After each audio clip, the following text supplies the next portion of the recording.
오늘은 본문에 의지해서 빚지고는 못 견디시는 하나님, 그런 제목입니다. 여러분과 저는 하나님으로부터 엄청난 사랑의 빛을 졌습니다. 하나님의 은혜의 빛을 지고 삽니다. 아들의 생명으로 우리를 속량해 내셨고, 영멸할 수밖에 없는 우리를 사망에서 건져 그의 영으로 인쳐 주셨습니다. 그리고 때마다 일마다 하나님의 도우심 속에서 합니다. 그래서 우리는 하나님으로부터 평생 사랑에 빚진 자로 삽니다. 빚진 자 의식이 여러분에게 있습니까? 내가 그 빚을 갚아야 되겠다. 그 은혜를, 그 사랑을 좀 보존하며 살아야 되겠다. 그런 마음 가지고 우리가 살고 있지요.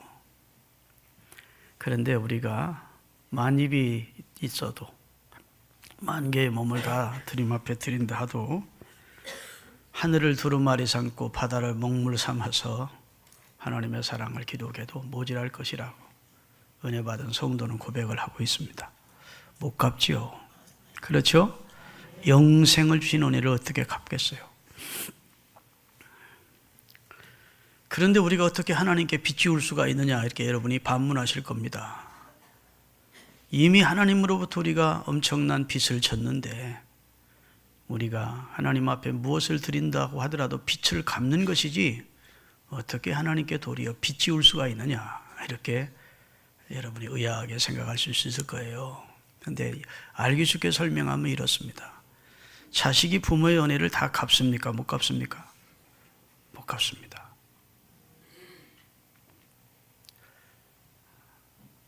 생명을 걸고 자식을 낳아서 진자리 마른 자리 갈아 누이면서 그 자식을 향한 어머니의 사랑과 은혜는 평생 갚아도 못 갚아요. 그렇죠?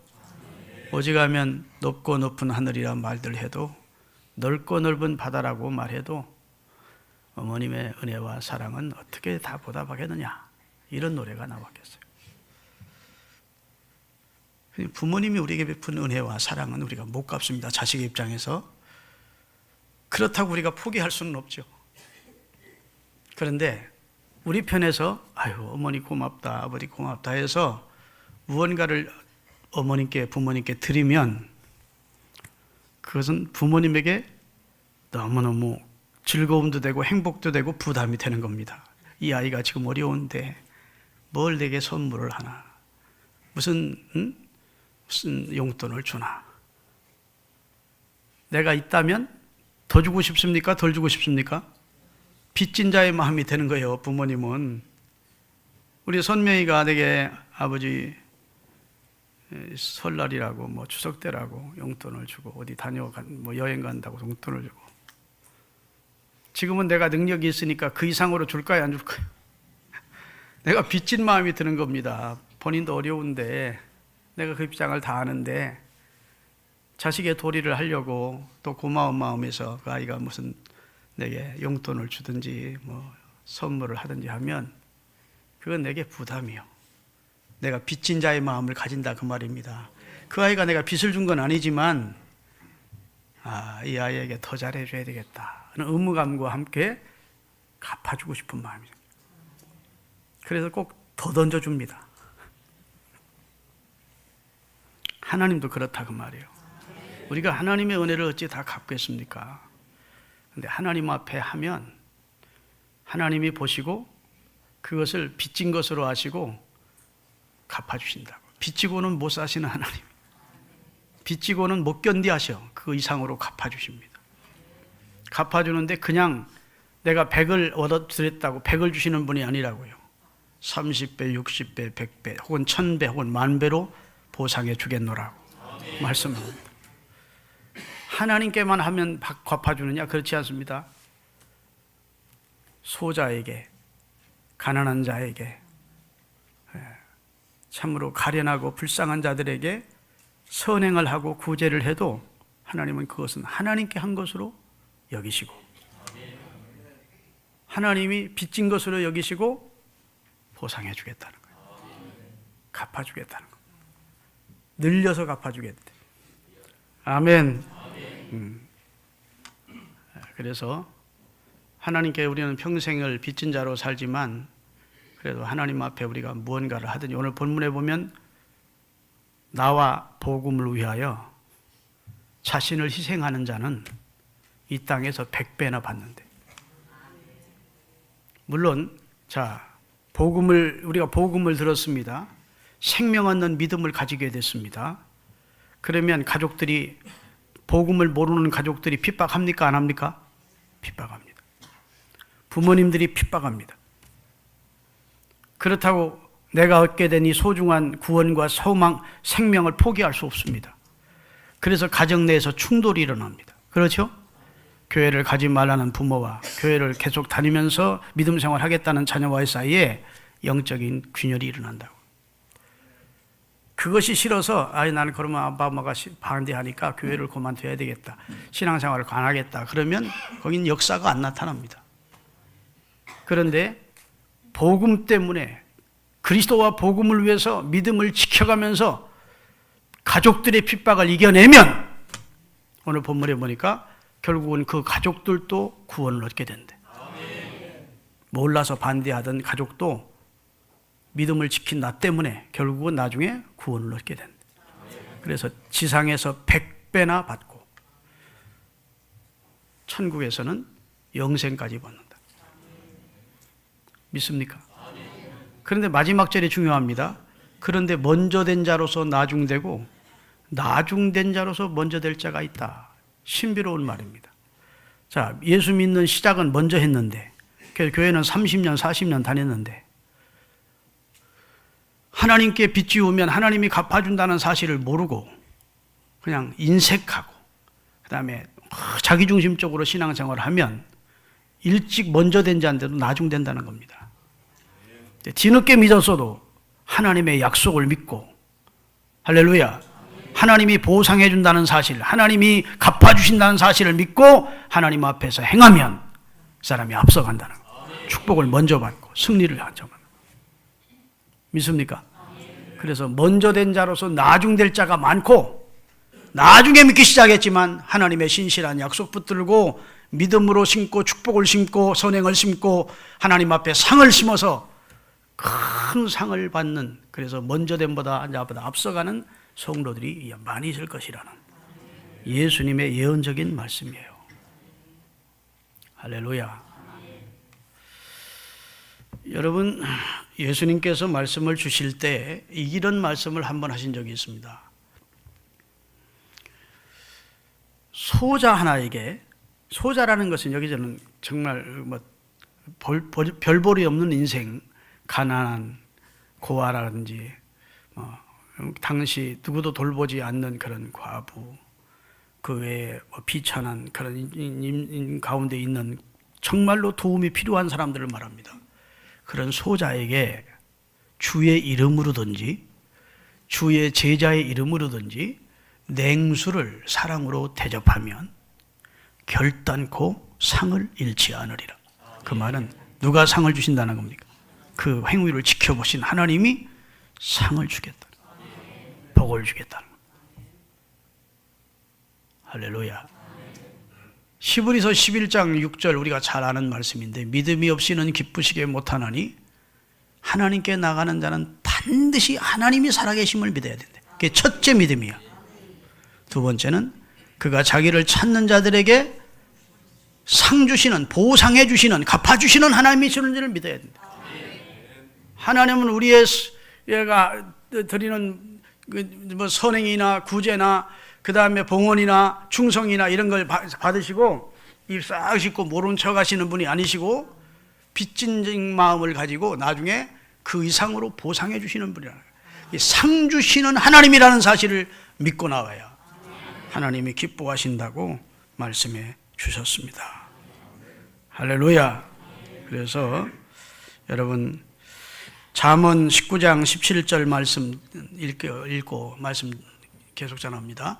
가난한 자를 불쌍히 여기는 것은 여호와께 꾸어드리는 것이니 그의 선행을 그에게 갚아주시리라. 나는 하나님께 꾸어드린 적은 없어요. 하나님 앞에 봉헌한 적은 없어. 그런데 아주 가난한 사람을 도왔어. 그랬으면 하나님이 그 행위를 지켜보시다가 그 선행을 내게 갚아준대요.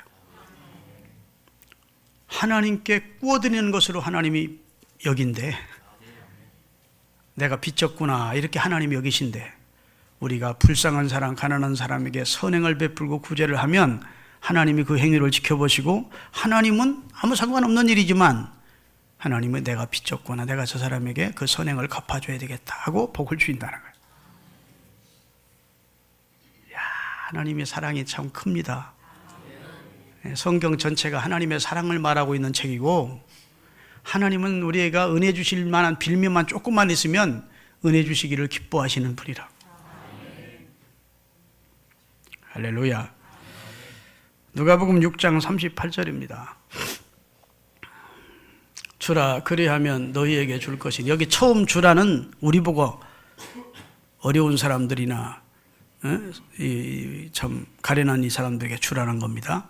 우리 보고 주라는 거예요. 그러면 하나님이 너희에게 줄 것이래. 두 번째 주는 건 누가 줍니까? 내가 다른 사람에게 주면 하나님이 내게 부어줄 것이래. 곧 하나님이 주시는 보상법은 겨우 내가 도와준 만큼 주는 게 아니고 후히 되어 흔들어 누르고 넘치도록 고봉으로 돼서 준대. 고봉이라는 말 아십니까? 우리 어렸을 때에는 말 같은 거 이렇게 말에다가 쌀 한 말을 살 때 그냥 쌀 담고 막 흔들었다고요. 흔들고 누르고 고봉으로 막 넘칠 때까지 막 올려놓고 떨어지지 않게 자루에다 탁 부어줘요. 그 기술이. 그 표현입니다. 하나님이 주기 싫어서 이리 돌리고 이리 멈추고 저리 감추고 하시는 것이 아니고, 주면서 사는 사람에게는 마음껏 풍성하게 주시기를 원한대. 그게 하나님의 보상법이에요. 하나님의 보상 플랜입니다. 할렐루야. 그래서 잠언 11장 24절 25절 보면 구제할 때 윤택해진대. 같이 읽겠습니다. 흩어 구제하여도 더욱 구하게 되는 일이 있나니 과도하게 아껴도 가난해요. 너무 가난하게 살고 남에게 베풀 줄 모르고 살면 그런 사람 잘 사는 게 아니라는 거예요. 어떤 방법인지 덜이 다 빠져나가. 그 다음에 구제를 좋아하는 자는 풍족해질 것이요, 남을 윤택하게 하는 자는 자기도 윤택해지리라. 아멘. 여러분, 하나님 앞에 여러분 빚을 많이 지우자고요.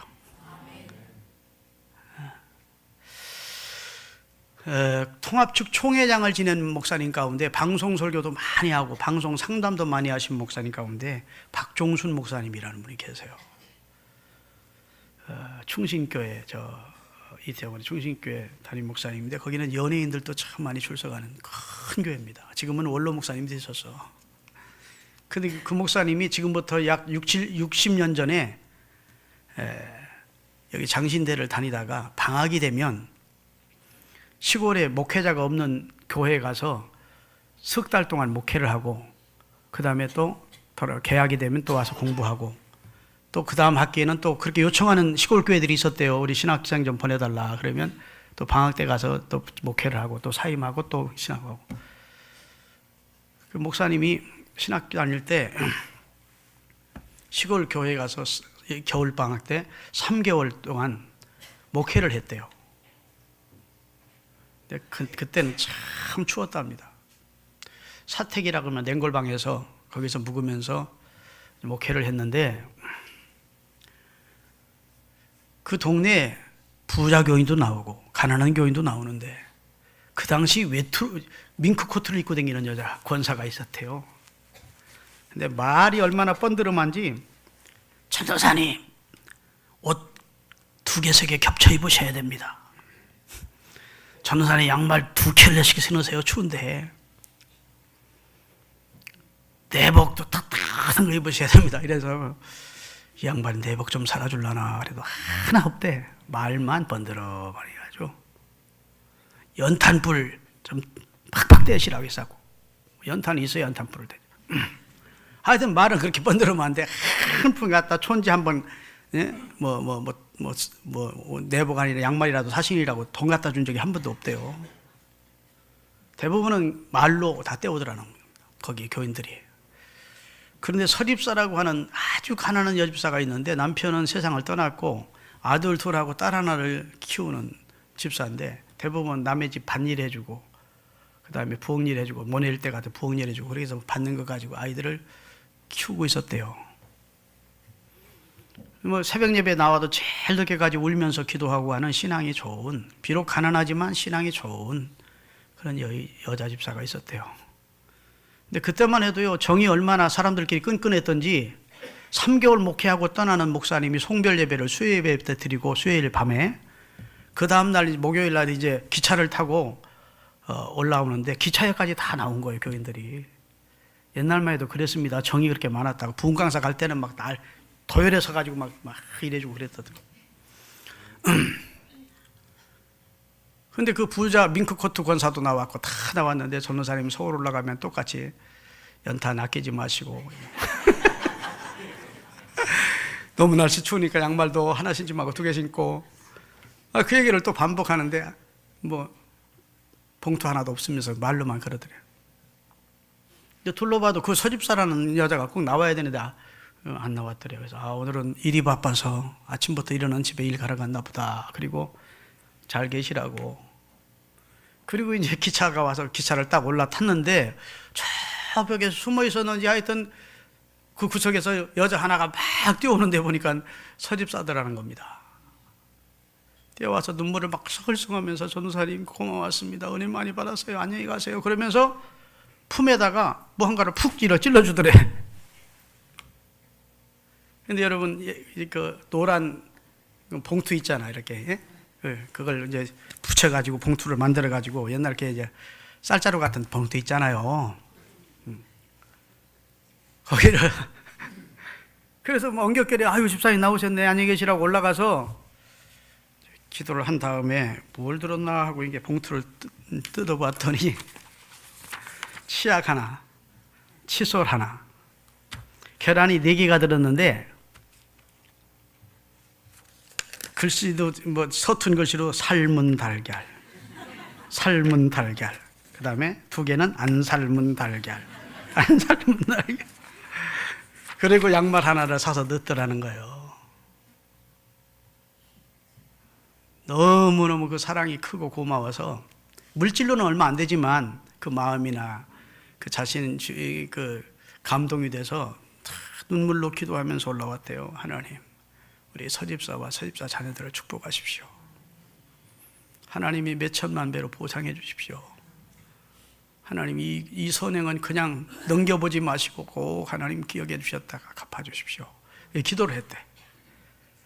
그리고 이제 신학을 자기가 졸업하고 교회를 이제 목회를 하는데 자꾸 그게 생각나면 그쪽 교인들한테 전화를 해서 그 서집사 잘 지내느냐 했더니 아유, 지금도 어렵지요. 애들 공부시키려고 보통 고생하는 게 아닙니다. 이런 얘기예요. 근데 이제 박준수 목사님 목회를 크게 부흥돼 가지고 내가 사랑의 빚을 졌으니까 그 빚을 갚아야 되겠다. 이런 마음이 든 거예요. 그래서 그 서립사를 불러다가 자기 집 교회에 사찰을 되게 하고 그 3남매를 다 충신교회에서 공부를 시켰대. 2 아들은 의사가 되고 딸은 목사님 사모님에서 미국에서 큰 교회 목사 사모로 사역을 하고 있대. 내가 왜 이 말씀을 드리냐면 박종순 목사라는 한 개인에게 빚 주었는데 마음의 빚을 주었는데도 그것을 꼭 보상해 주고 싶었던 것이 사람의 마음일진데 하나님이 감동되는, 하나님이 참 내 선행이 귀하다, 내 헌신이 귀하다, 아멘, 내 충성이 참 아름답다, 이렇게 하나님을 감동시키면 하나님이 그냥 있겠냐고. 오늘 본문에 보면 당대와 자손의대와 그 다음에 그 영원까지 영생으로 갚아주신대요. 우리 한국교회는 이런 간증이 너무 많습니다. 우리 부모님의 헌신 때문에 내가 복받고 있습니다. 우리 할아버님의 헌신 때문에 우리 후손들이 복받고 있습니다. 이런 얘기가요 너무 많아. 하나님보다 더 정확한 분은 없어요. 하나님은 보시고 들으시고 아시는 분입니다. 믿습니까? 그래서 그 선행을 꼭 갚아주시는 분이심을 믿으시기를 주의 이름으로 축원합니다. 그래서 주는 자가 되라는 거예요. 주는 자. 주는 자가 복이 있느냐 받는 자가 복이 있느냐? 주는 자가 더 복이 있다. 사도행전 20장 35절이에요. 다 같이 범사에 여러분에게 모범을 보여준 바와 같이 수고하여 약한 사람들을 돕고 또 주 예수께서 친히 말씀하신 바 주는 것이 받는 것보다 복이 있다 하심을 기억하여야 할지니라. 주는 자가 복이 있습니다. 근데 줄 때 잘 줘야 돼. 거들먹거리면서 도와주면 안 돼. 아멘.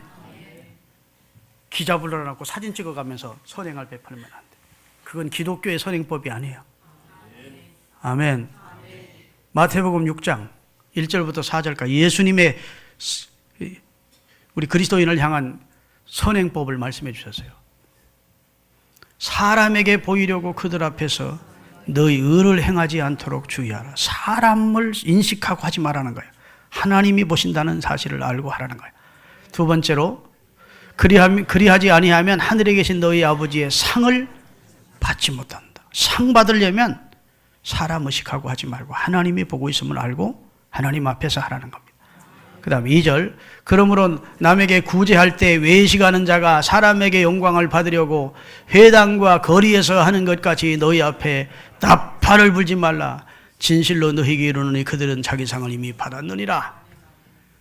너는 구제할 때 내 오른손이 하는 것을 왼손이 모르게 하여 내 구제함을 은밀하게 하라.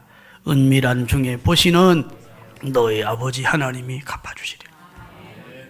하나님은 다 보고 계시고 알고 계시고 듣고 계시고. 근데 그 선행의 자세가 겸손한 자세로 긍휼과 사랑이 담긴 그런 마음으로 머리 숙여 도와줘야 돼.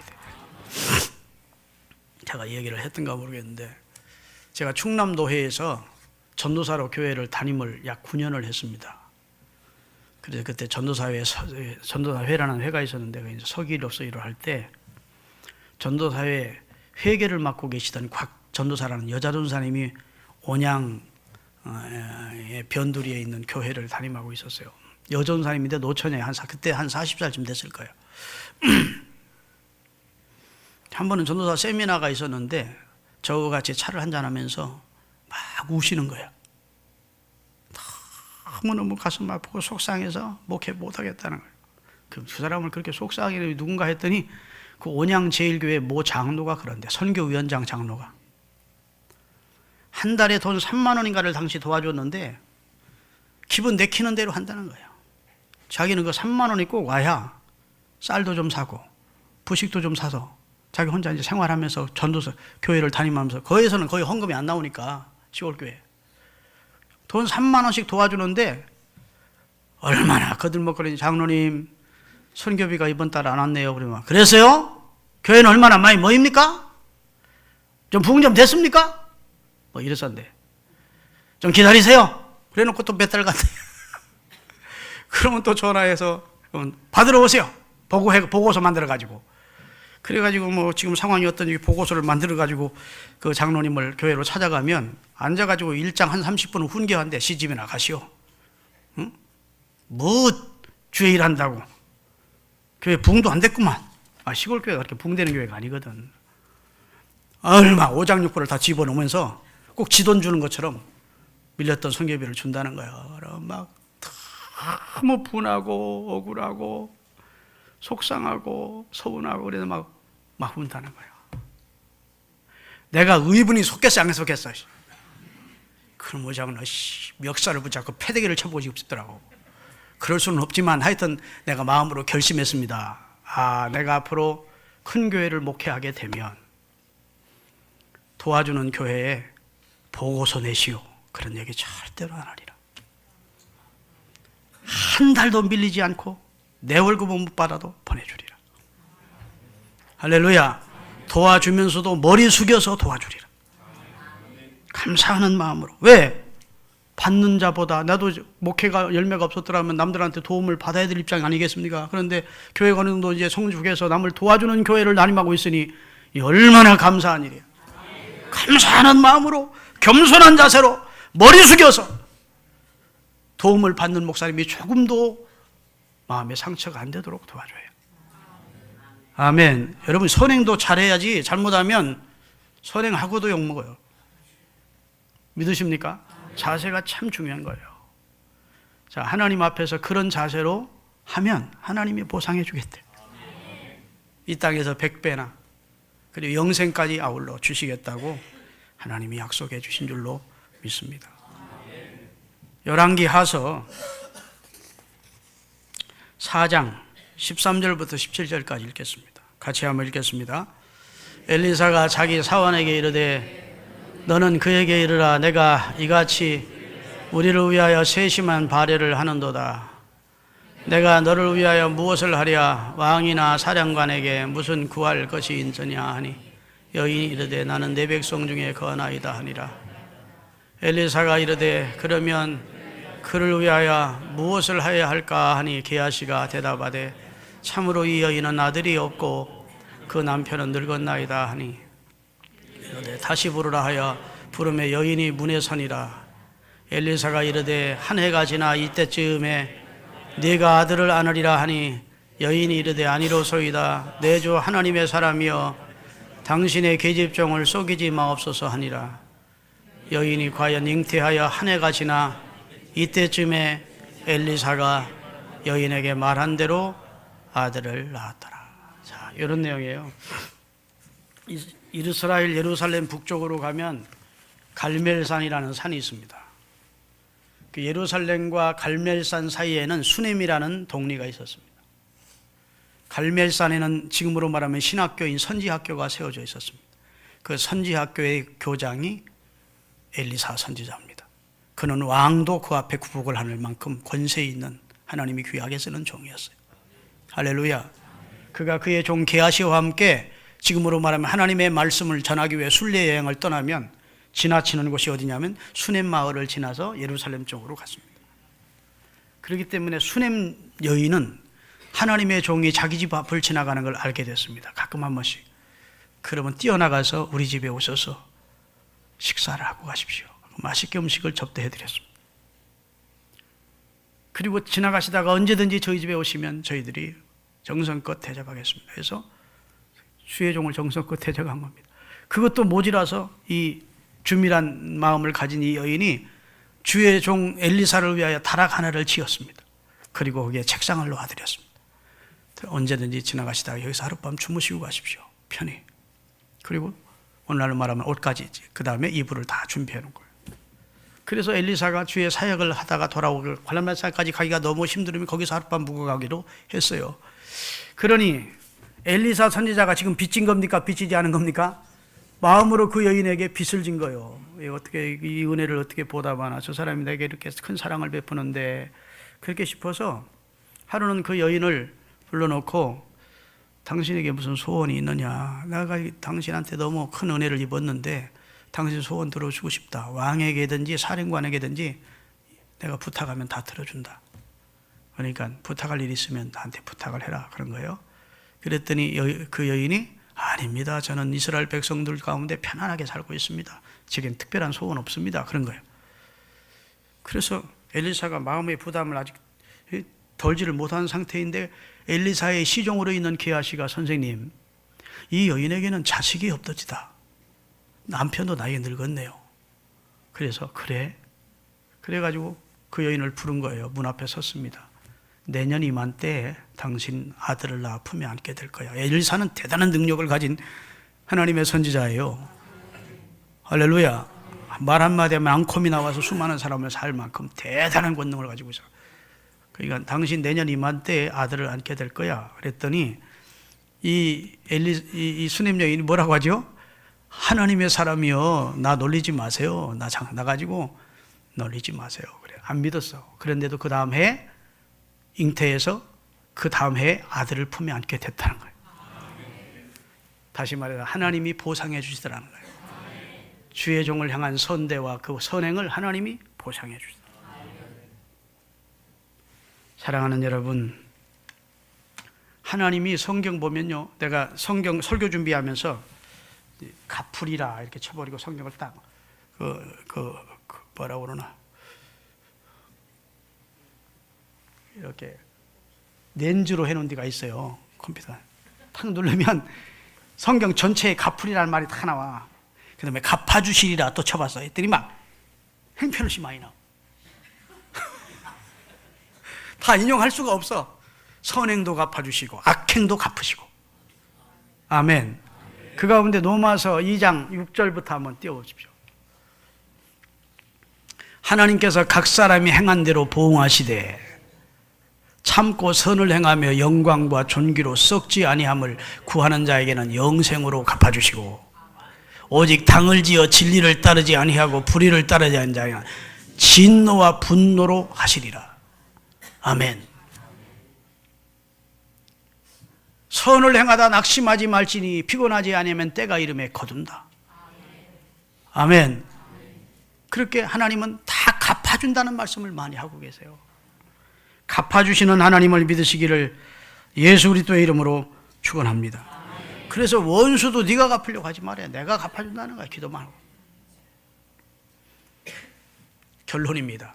하나님께 빚을 지우십시다.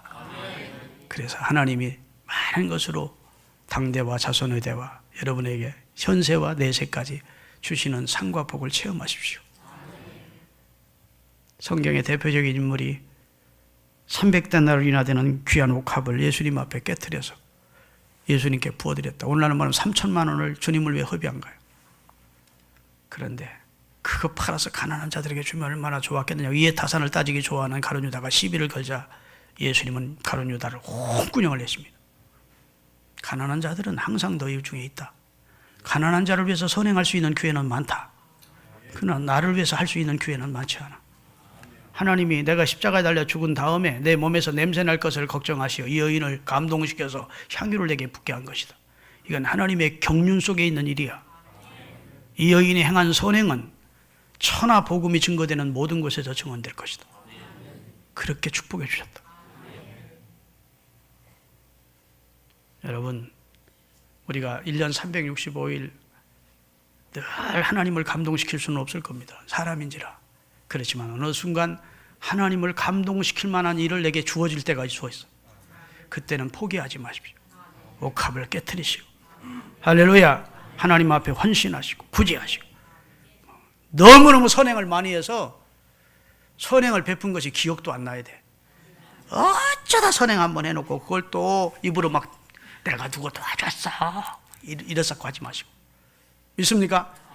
도와준 것이 기억도 안 날 만큼 그렇게 사십시다.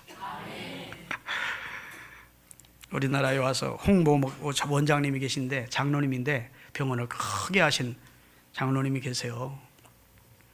근데 북한 공산 이제 6.25 나기 전에 저 북한이 공산화됐을 때 김일성이가 정권을 잡고 인민재판이라는 걸 만들었는데 돈 많은 사람, 지식 있는 사람, 잘 사는 사람, 하여튼 그런 사람들을 불러다 놓고 재판을 하는 거예요. 인민들이 뭐 법도 없고 왜 노동자들의 것을 약탈했느냐, 농민들 것을 착취했느냐, 그래 너희들이 부자 된 거 아니냐, 이 부르주아 놈들. 그래가지고 막 그냥 죽여라 하면 대창으로 다 찔러 죽이는 그런 시대. 그때 그 원장님도 북한에서 병원을 하시다가 잡혀갔대요. 하나씩 죽어나가는데 죽여가지고 대창으로 죽여가지고 질질 끌어다 놓고 또 다음 나오라고 밧줄에 묶여가지고 기다리고 있다 나갔는데 자기도 이제 하나님 내 영혼을 받으시옵소서. 그리고 이제 인민재판석에 딱 섰대요. 그런데 이 사람 저 사람이 얘기를 하는데 어떤 한 여자가 딱 일어나더니 저분은 죽여서는 안 됩니다 그러더래. 저분은 우리 가난한 사람들, 우리 불쌍한 사람들에게 너무 좋은 선행을 많이 베푼 분입니다. 내가 우리 아들이 병들어 복막염이 되어 병장염이 터져 복막염이 되어 다 죽어갈 때 요 근방 동네를 다 다녔는데 그 독립병원에서는 다 돈이 없다고 거절해요. 내 아들이 곧 죽어가고 있었습니다. 마지막으로 저분이 운영하시는 저 원장님 병원에 갔더니 저 원장님은 묻지도 않고 따지지도 않고 돈 내라 소리도 안 하고 내 아들을 살려냈습니다. 그리고 한 푼의 돈도 받지 않았습니다. 저런 좋은 분은 살려야 됩니다. 그랬더니 사람들이 살려라! 살려라! 살려라! 살아났대.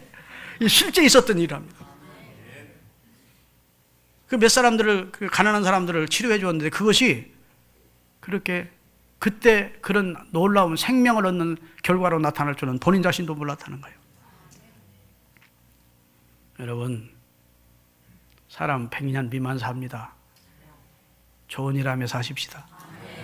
사랑을 베풀고 구제하고 주님 앞에 충성하고 주의 일에 오늘 나와 복음을 위해서 그랬잖아요. 나와 그리스도와 복음을 위해서 하나님 앞에 헌신하는 삶을 살아 하늘에 상 쌓고 이 땅에서 나와 내 자신 후손대에 축복을 물려주는 성도가 되시기를 바랍니다. 기도하시겠습니다.